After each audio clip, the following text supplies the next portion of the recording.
కృష్ణా డెల్టాను సస్యశ్యామలం చేస్తున్న ప్రకాశం బ్యారేజీ 60వ వసంతంలో అడుగుపెట్టింది. 1957 డిసెంబర్ 24న నిర్మితమైన ఈ బ్యారేజీని అప్పటి ముఖ్యమంత్రి నీలం సంజీవ్ రెడ్డి ప్రారంభించారు. దాదాపు 6 దశాబ్దాలుగా 4 జిల్లాలకు తాగు, సాగునీరు అందిస్తూ రాష్ట్రాన్ని అన్నపూర్ణగా మార్చింది.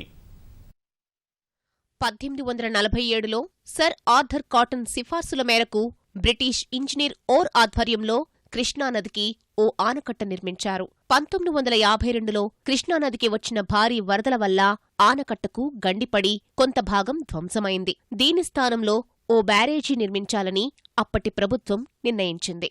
1954లో పనులు ప్రారంభమై డిసెంబరు 24, 1957లో నిర్మాణం పూర్తయింది. 2 కోట్ల రూపాయల వ్యయంతో కృష్ణా బ్యారేజీ నిర్మాణం పూర్తయింది.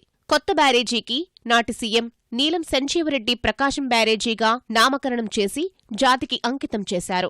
అప్పటినుంచి నిరంతర నీటి ప్రవాహాన్ని కృష్ణా డెల్టా రైతులకు అందిస్తూనే ఉంది.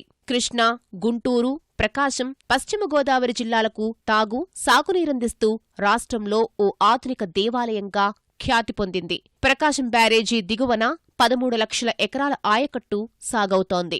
అదే సమయంలో 4 జిల్లాల ప్రజలకు తాగునీరందుతోంది. దాదాపు 11,10,000 క్యూసెక్కుల గరిష్ట వరద ప్రవాహాన్ని కూడా తట్టుకునే సామర్థ్యంతో ఈ బ్యారేజీని నిర్మించారు.